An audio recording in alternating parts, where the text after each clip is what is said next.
All right. Welcome to my first YouTube video. Um, this is going to be a beautiful first vid because there's a few things that I want to discuss. Um, First of all, welcome to um, my YouTube channel. This is called The Football Sage. Um, we'll be talking about, football related content, not American football. Um, we're going to be talking about Barcelona.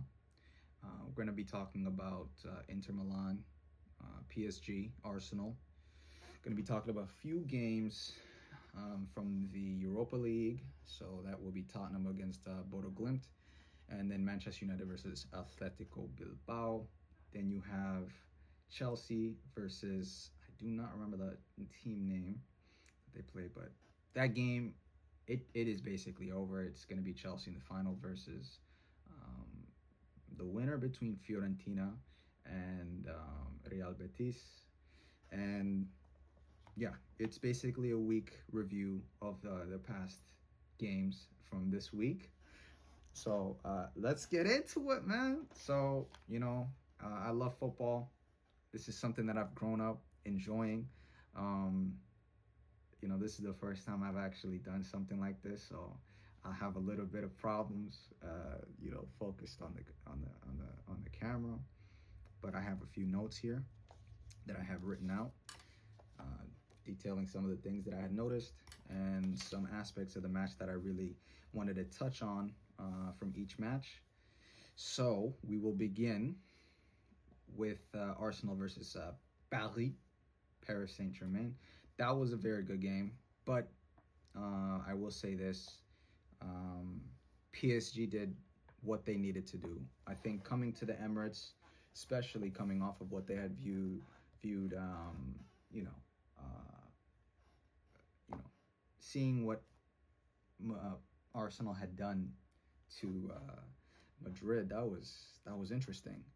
Going from the perspective of, you know, Paris have Usman on a tear this season. He's got 30 plus goals and assists in all comps. I think that they have one of the best midfields with Fabian Ruiz, Vitinha, and João Neves.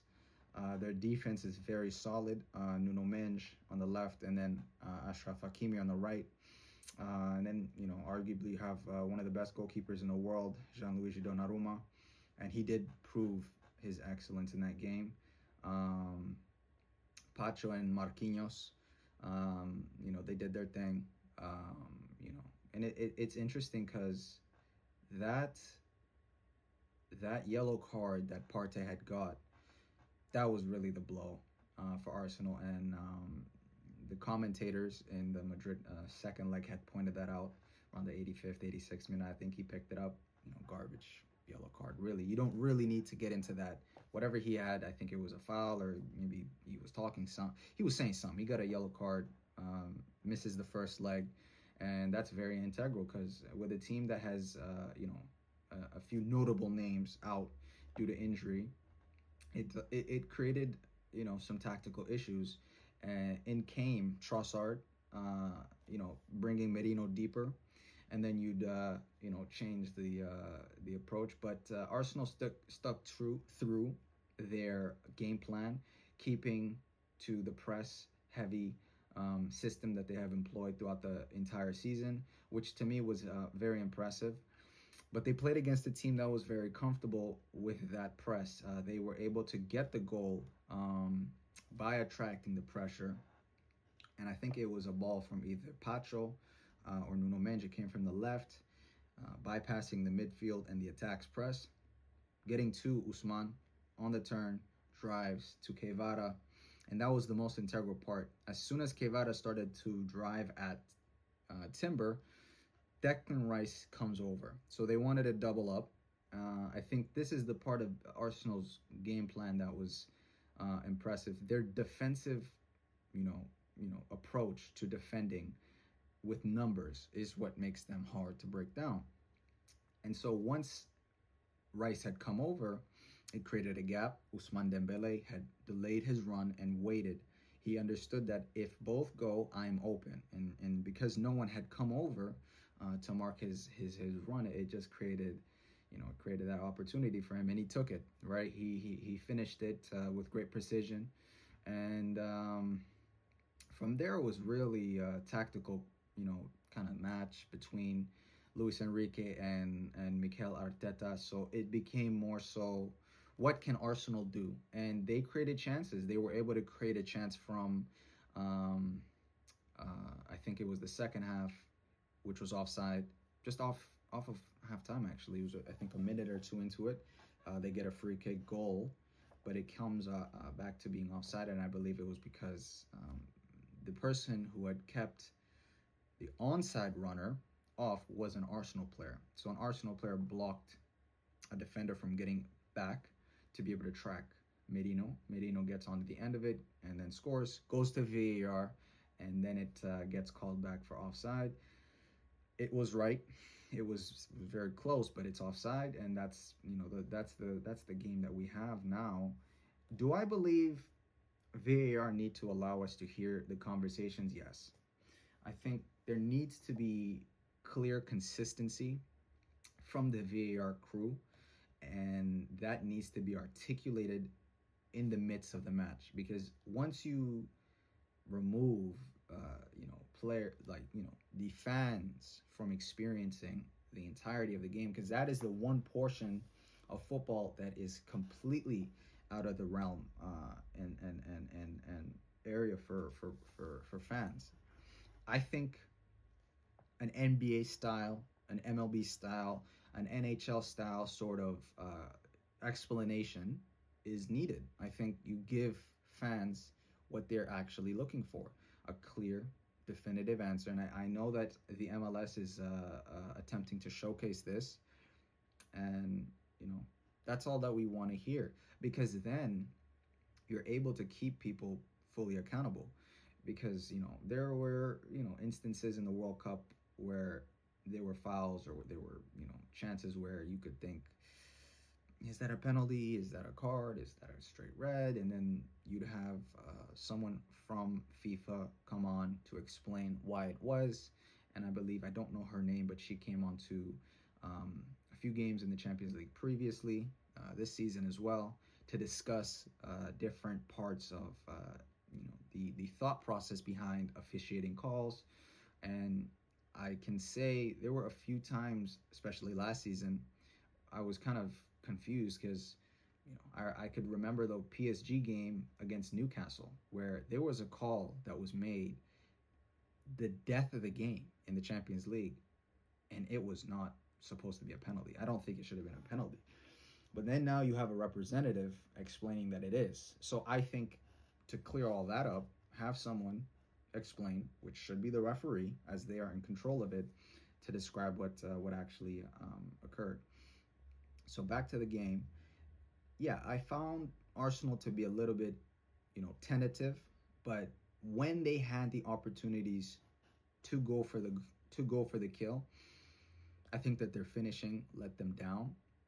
I think a big part of this team's philosophy is to kill on the counter, attack with numbers, and then find that final ball. Martinelli had a chance, saved. Trossard had a chance, saved. So for me, that striker position and left wing position are the most glaring problems for Arsenal. And moving forward, they need to go ahead and find an actual striker and a left wing that can produce what you need from that position in terms of an attacking threat, but as well become a defensive assist for whoever is going to be playing left back. It's going to be interesting to see once Calafiori comes back, because Lewis Skelly has been playing out of his mind. He has been taken through an interesting process, being called up, being put into a position. He is naturally a midfield player. In the academy, he would play that. I know that there's a clip right now from Arsenal Fan TV where they're arguing about whether he should be in the midfield or not. Listen, the kid has talent. He can play multiple positions, but for now he can play in the left back position, and he slots there perfectly. So Yeah, Martinelli, I'm sorry. I have to be honest when I say this. He is not what I thought that he is. Like he can't stay consistent. It doesn't make sense for a player to not take on defenders, to not be a threat. Because when you have Saka isolated and he is being marked against a top wing back like Nuno Mensch, and then you have to then help. You have to then put in the effort to take that pressure off, because the goal that he scored in the second leg against Madrid, it was in like it was, the game was done. You got a you had a free chance. You ran in behind. Left back was trailing. Really, there was no pressure, but a beautiful finish, calm finish, and he had a similar chance, not open play, but Lewis Skelly had drove to the mid and then threaded a ball through the defense, fell to his feet, Martinelli, and he just couldn't wrap his foot around it. Right, it was more of a scuffed shot. Donnarumma gets down to his left and makes a crucial save. And the same can be said for Leandro Trossard. He had a great chance. Donnarumma again, excellent save, comes back and keeps PSG in the game. One thing that I will say though, you can't count these guys out. They are well drilled. They understand that it is only a 1-0 lead. Now that the away goal rule is out of football, you have a fighting chance completely. You don't need to start from ground zero. If you were down one, you would be down two, right? If you're down two, you would be down, right? So on and so forth. But now it's only a 1-goal game. Now they understand what they should do. Partey is back. Merino will be going back up top. And now what's interesting is that left. For me personally, I would just bring. Okay. Am I confident to say that Sterling should be in the team? No. Even though he could bring in some sort of threat, I think that he's far past his prime. Sterling can't get into this team right now. It seems to me that the only other option would be Nwaneri. Why I say this is because I think that, again, youth is sort of forcing its way into the top teams of football. Like, you can't necessarily sit here and say because of their inexperience that they can't play. You have players in this team right now who are not senior players. Lewis Skelly, he's not a senior player, but he can play. Last season, Kobe Mainu, you know, a player who rose to the occasion. As well this year with PSG, Desiree Doué. He's playing out of his mind. And, obviously, Lamine Yamal, we know he plays well. João Neves in PSG, he plays really well. So, the problem with experience is that in these sort of instances, you would want to rely on experience, but when the experience that you have is Martinelli, it gets a little bit iffy, because if I felt more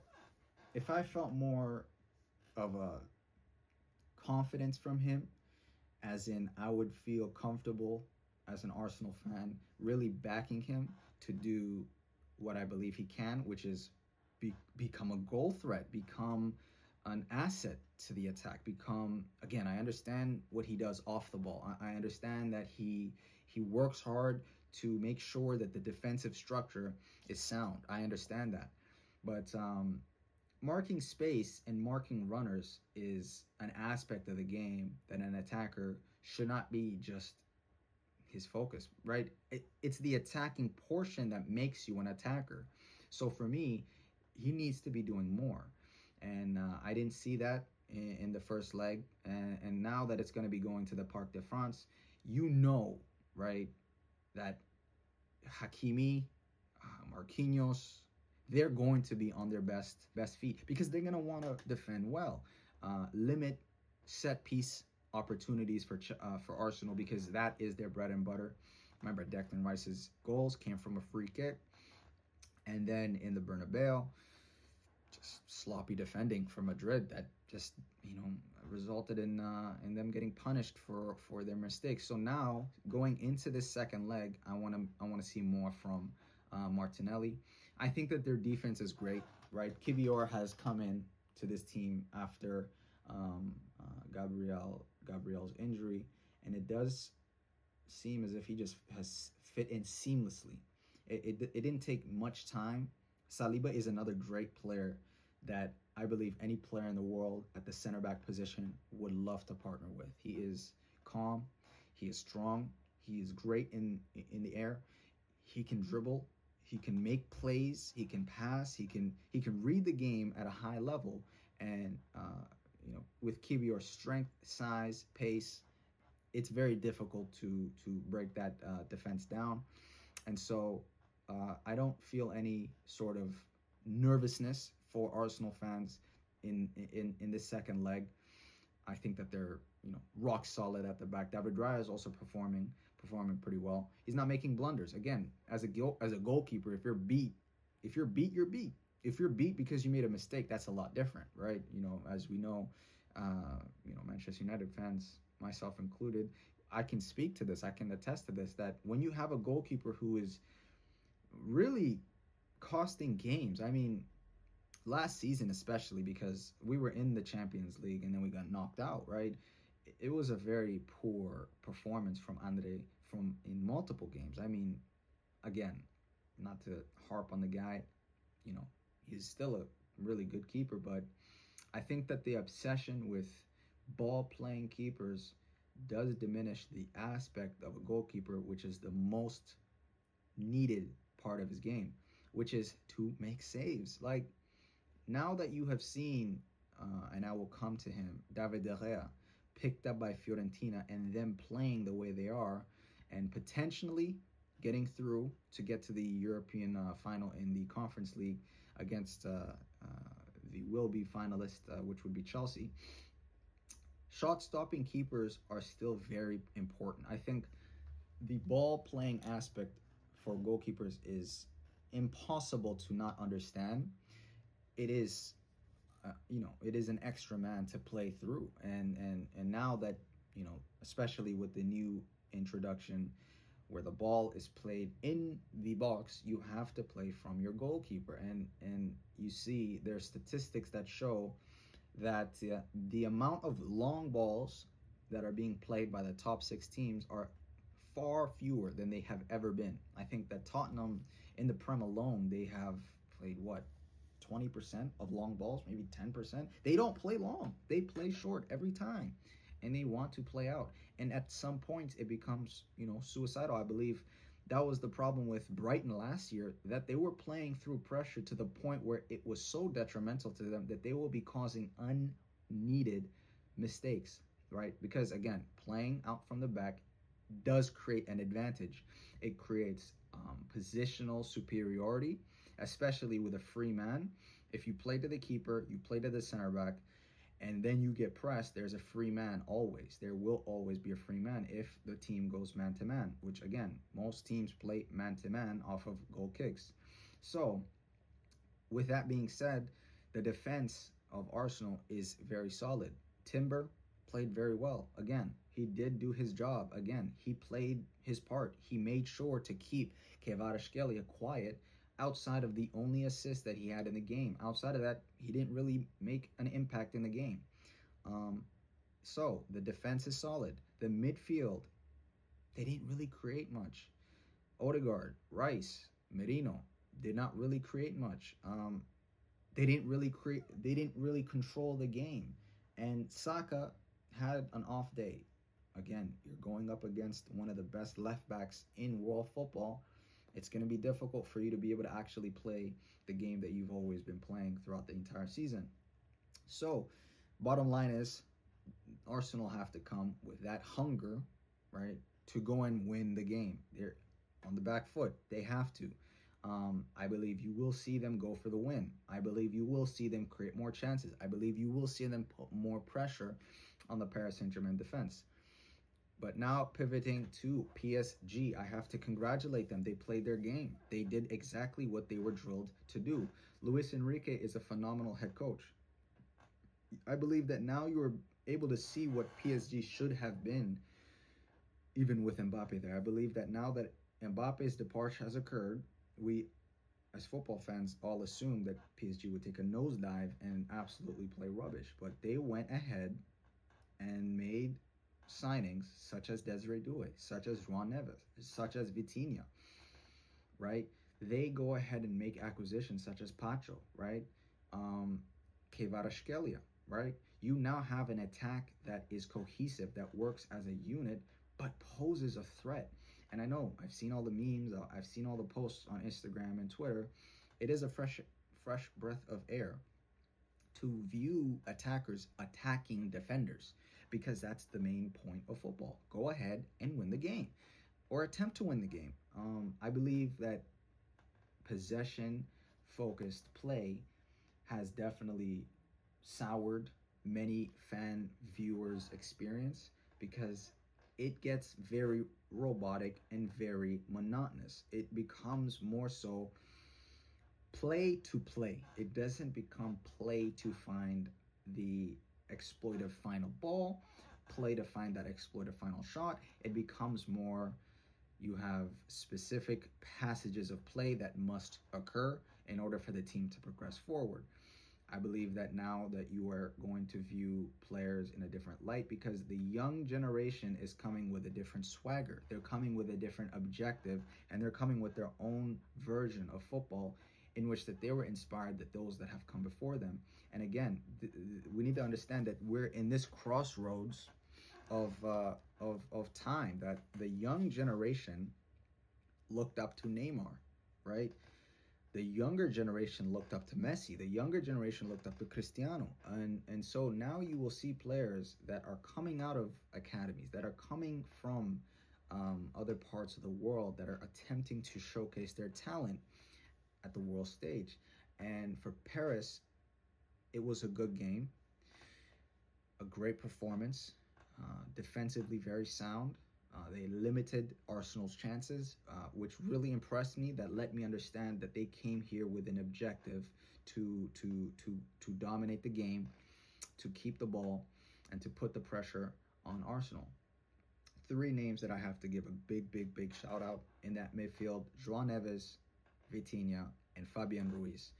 What a phenomenal game from those three. They bossed that midfield, and that was really the catalyst for their victory. I think that the lack of sloppy balls, the lack of misplaced passes, the lack of, lost possession on their part was perfect, because they kept the game in their balance. They kept the game out of the reach of the Arsenal team. And so when you have three players who are conducting the game as they are, it becomes very frustrating tactically from Mikel Arteta's perspective, because now you can't get onto the ball, because they keep it so very well and recycle it and find the open man so successfully. So second leg, watch out for the amount of pressure that is going to be put on those three.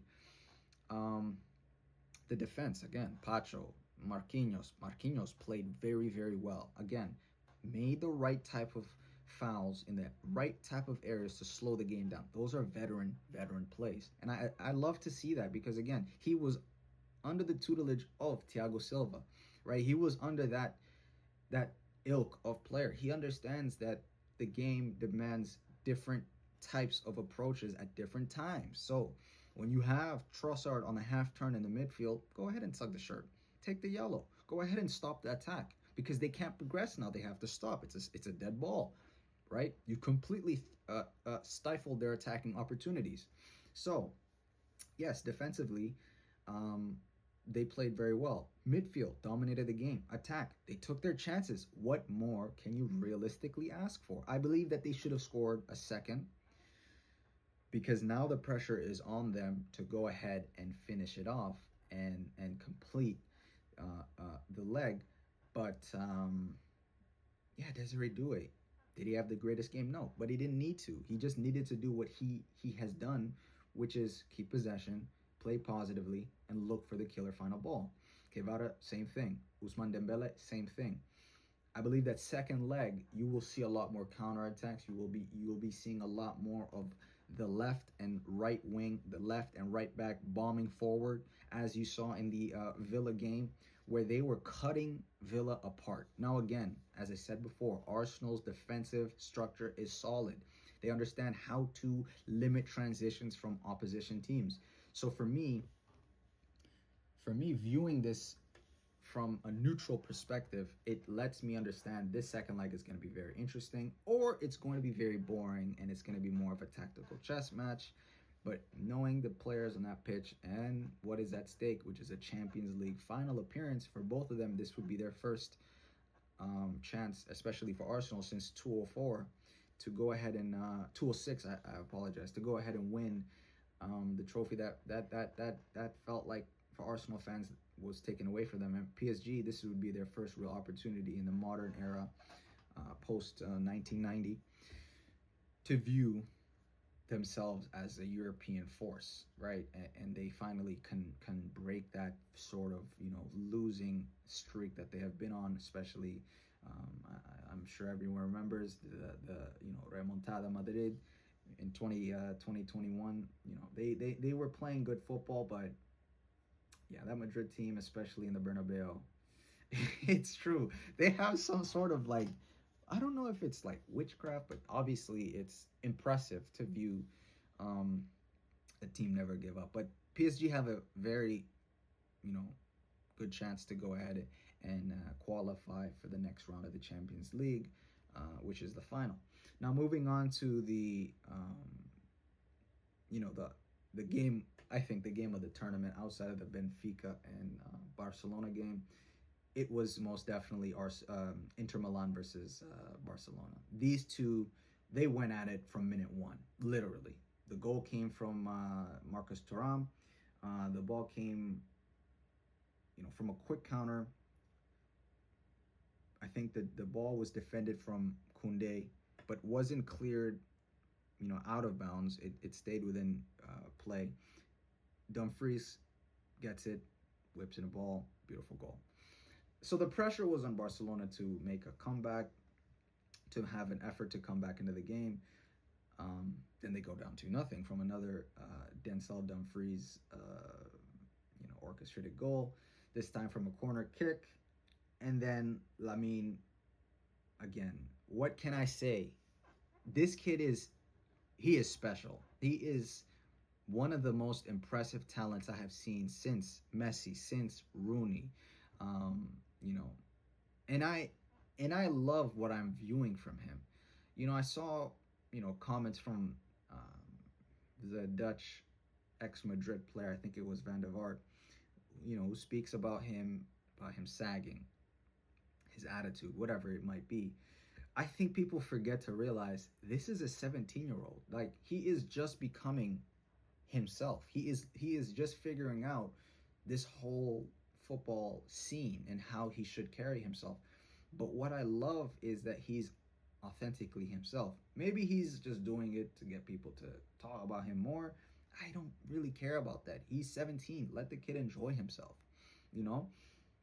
How many 17-year-olds can we say go ahead and come from the Barcelona Academy, make their way into the first team, play meaningful minutes? He already has 100 games under his belt, right? And then goes to the Euros, is an integral part. Rabiot says what he says. He delivers on the pitch, and that's what makes me love him more as a footballer. He backs up everything. If you talk smack, like, he's right there. He shows it on the pitch. He doesn't do anything malicious. He's just straight business. He's straight football, and I love to see that nowadays. But it is going to be very important for him to keep mental fortitude, keep mental strength. Do I believe he's going to get the abuse that Vini has gotten in terms of the racial abuse? We're yet to see. I think that the explanation for some fans is that Vini instigates it, whatever the case might be. He's still 18. We're going to still see how people are policing his behavior. People are policing how he should act. People are policing how he should dress and whatnot. But I believe that this is a young man doing special things. So, Barcelona under Hansi Flick have completely changed the discourse around Barcelona. They're leading in the league. They have beat Madrid, a Madrid that we believed at the beginning of the season, especially after that victory against Atalanta in the Super Cup, Um, we thought that this team was going to dominate Europe, that they were going to have an absolute field day against every single opposition that they came up against. Now, major blows to their team in terms of ACL injuries to Militao, ACL injuries to Carvajal, definitely changed the trajectory of their season.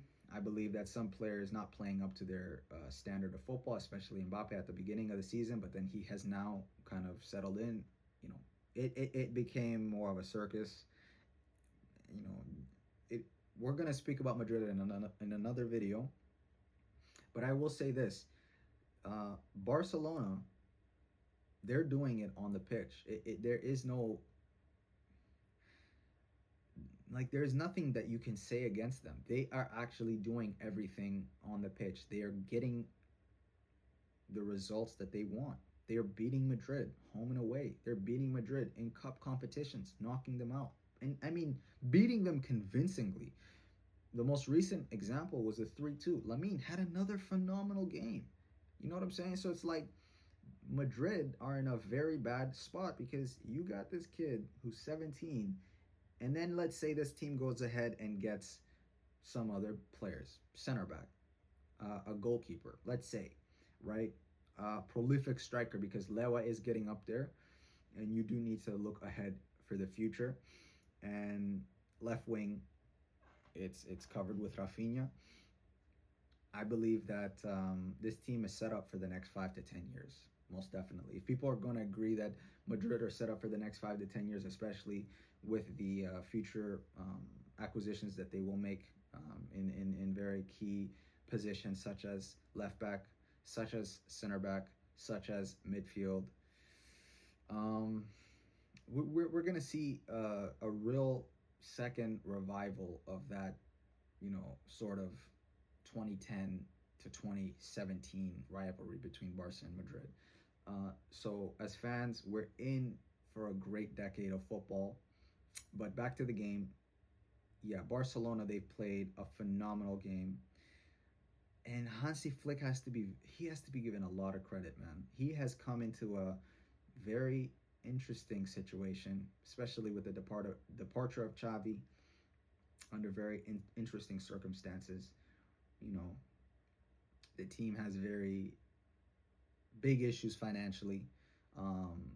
It isn't looking too great for them on that end. But in terms of football and football, I mean straight football, you can't argue with the results that they've been getting. And for me, as a fan of the game of football, I love to see teams going against the status quo, because it gives us as fans a beautiful experience, and especially a beautiful conversational approach to the game, because it's like now we can talk about different aspects, like who is the best player in the world.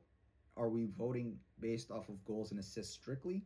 Are we voting it on impact, right? Because goals and assists only speak of a certain portion of the game, the final product. But there's also aspects of the game that aren't discussed enough. I mean, game management, in terms of, and I'm not saying game management like Atletico, where you just stifle the opposition's attack by just sitting back and just, going ahead and playing, in my opinion, some sort of terrorist style of football, which can be very boring.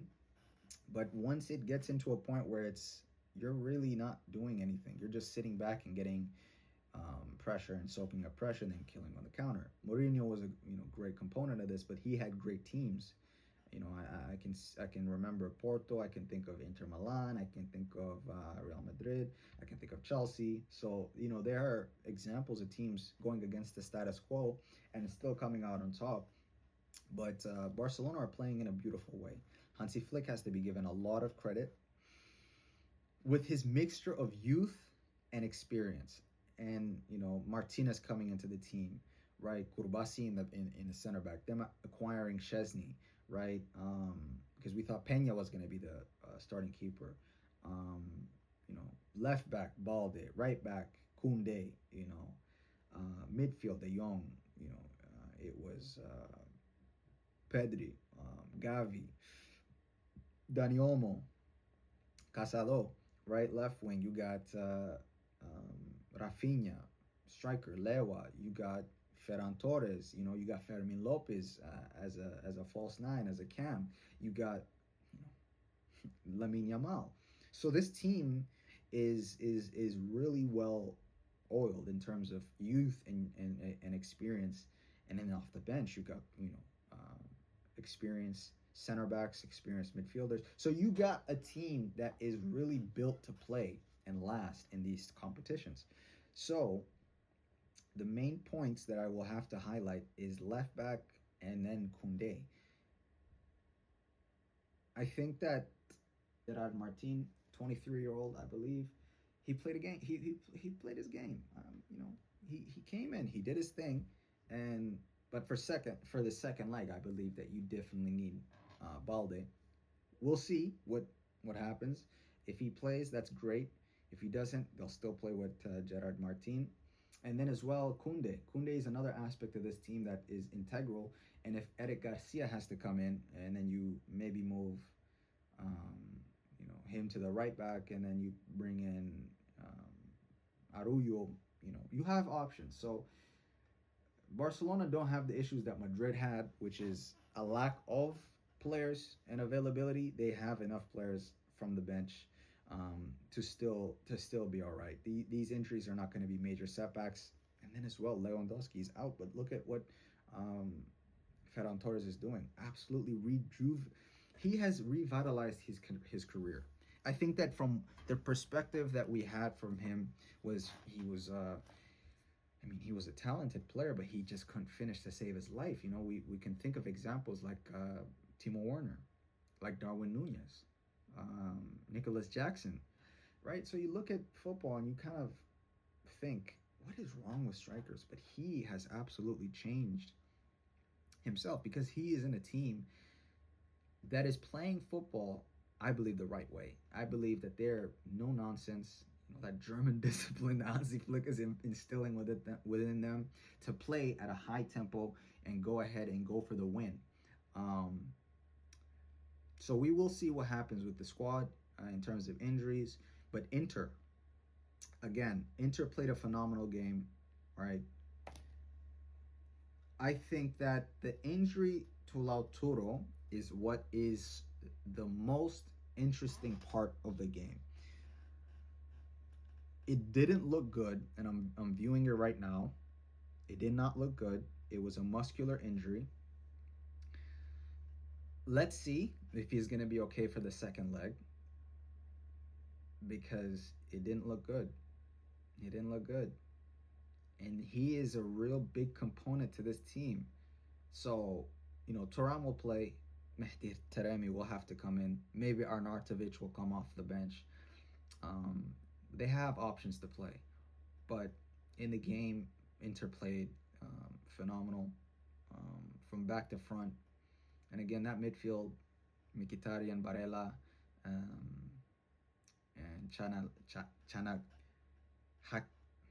Chanaglolu. Damn, it's hard to say his name. Yeah, but that midfield played very well. Left back and right back, Denzel Dumfries. I mean, what can you say? He scored 2 goals and assisted. He was the man of the match. He played the best game from a defender we've seen in the Champions League for a while.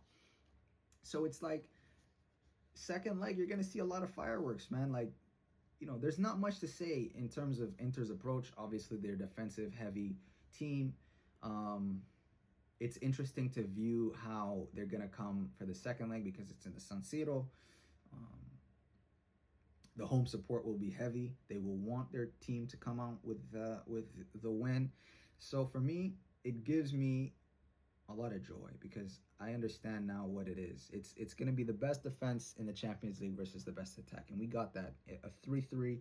You ask Filippo Inzaghi. You ask Hansi Flick, they'll take it. I think obviously Hansi Flick would have wanted to win. I think Inzaghi will take the draw because he understands the threat that Barcelona has.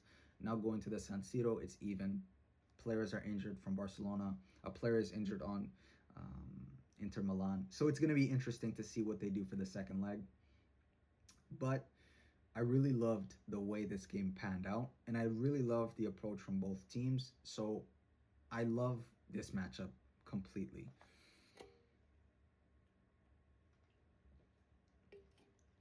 Now moving towards my team, Manchester United.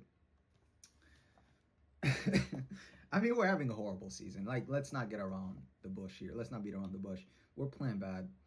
I know we're playing bad, but it's the Europa League semifinal, and we came to Bilbao against the best defensive team in Spain and scored 3. It did take a red card to change the game because they then had to remove an attacking mid. Then they moved the center back, obviously straight red. Hoyland. It is a penalty. Let's be real, guys. It's a penalty. I know that the comments will maybe bring up, Harry Maguire's. It's a contentious one. It could have been a red. It could have been a red. I'm just gonna keep it at that. It could have been a red. I'm just gonna keep it at that. Do I think it should have been a red? It didn't pan out that way, but it would have definitely evened out the game in terms of the pressure that would have been put on us.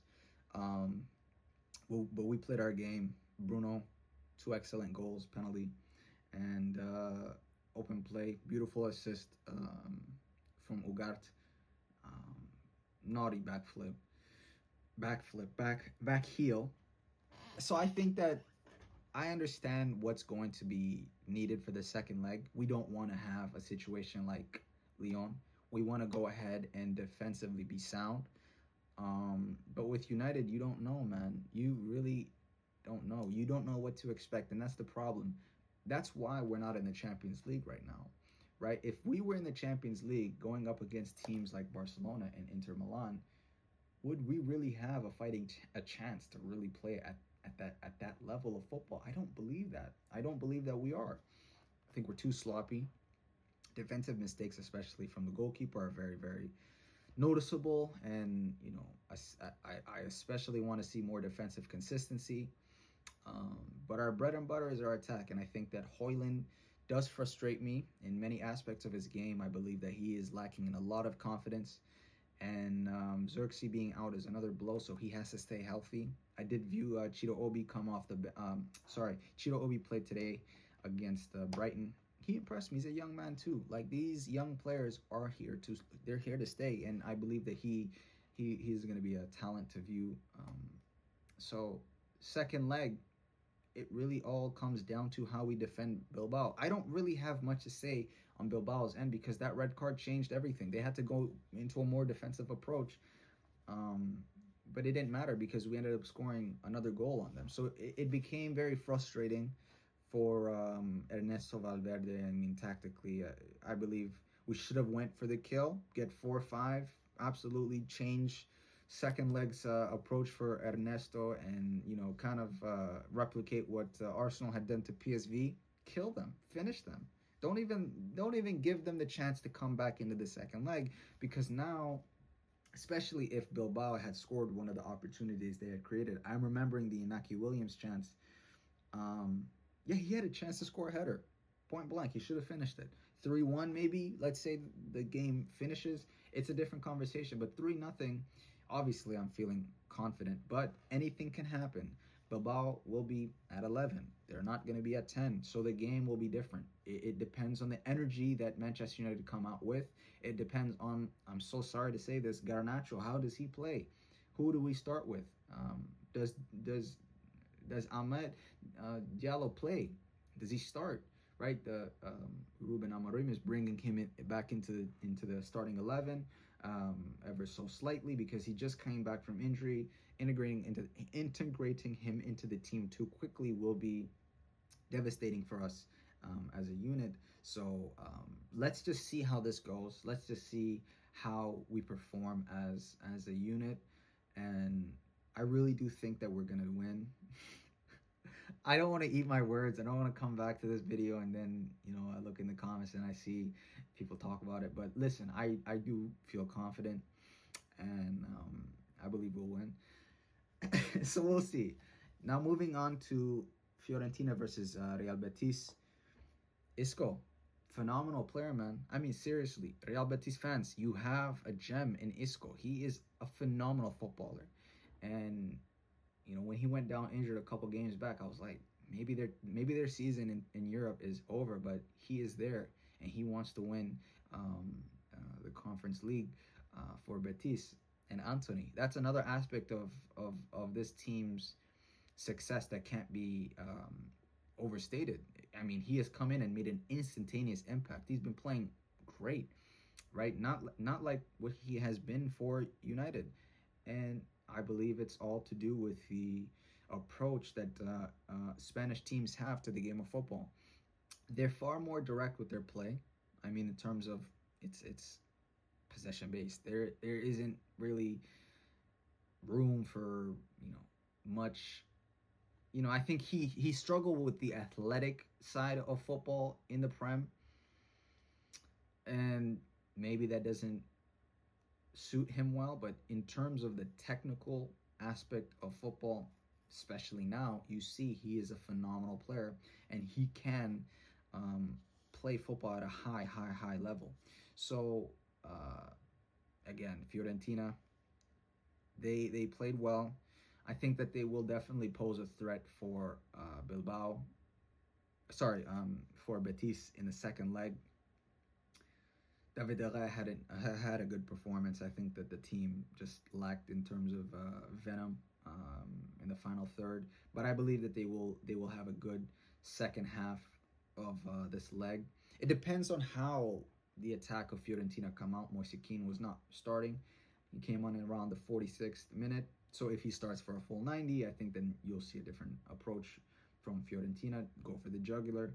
And then same for Betis. Go again. Go ahead and go and get your 2. Go get your 3. Like, don't let them off the hook, basically, is what I'm saying. And then the final 4 teams I'll be speaking about. Tottenham versus Bodo Glimt. Bentancur, really man of the match for me. He played an absolutely phenomenal game. I think that Tottenham fans feel bittersweet now that they know that Harry Kane has secured a championship outside of Tottenham. I think for them, they'll feel happy for him. Like, as much as people will say this or that, he's gotten what he wanted, and at age 31, I believe, 32, 30, he needs this, right, to give him perspective as a player. This is what he should have always been striving for. And now that he has finally gotten it, congratulations to Bayern Munich and company on his first, obviously Bayern Munich on like their 30th Bundesliga title. But yeah, second leg for Tottenham, 3-1. That's exactly what I'm talking about. That first goal, that third 3-1 lead is always dangerous to have as a team. But let's be serious, it's Tottenham, and I believe that they'll finish this game rather quickly, but that's just what I believe. Football shows you, a completely different story, especially it being on the pitch that they defeated Lazio.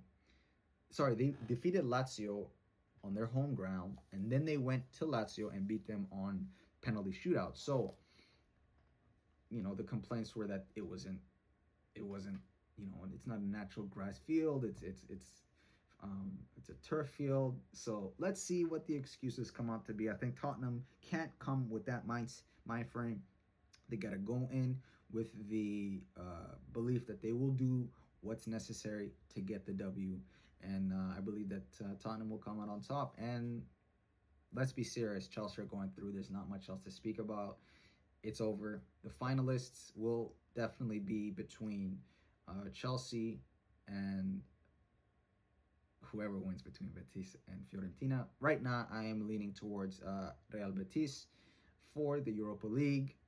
I believe we will get through, and Tottenham will be our finalist opponents. For the Barcelona game, I'm leaning towards Barca, but my mind says Inter, just because of the ruthlessness that they showed in attack. They really went for the kill. And it all depends on if Lautaro Martinez is healthy for the second leg. He is integral for this team. Especially from that Bayern game, you viewed the way he played that game. He was absolutely important to this team's success. In the Ballon d'Or race, I don't think he's going to come and sit out this game. He wants to go for the win. So I'm going to go with Barcelona. But we'll see how Inter come out to play. And then for the PSG Arsenal, I'm going to stick with PSG, but don't rule out Arsenal. We know what's going to happen. It's going to be an interesting game back and forth.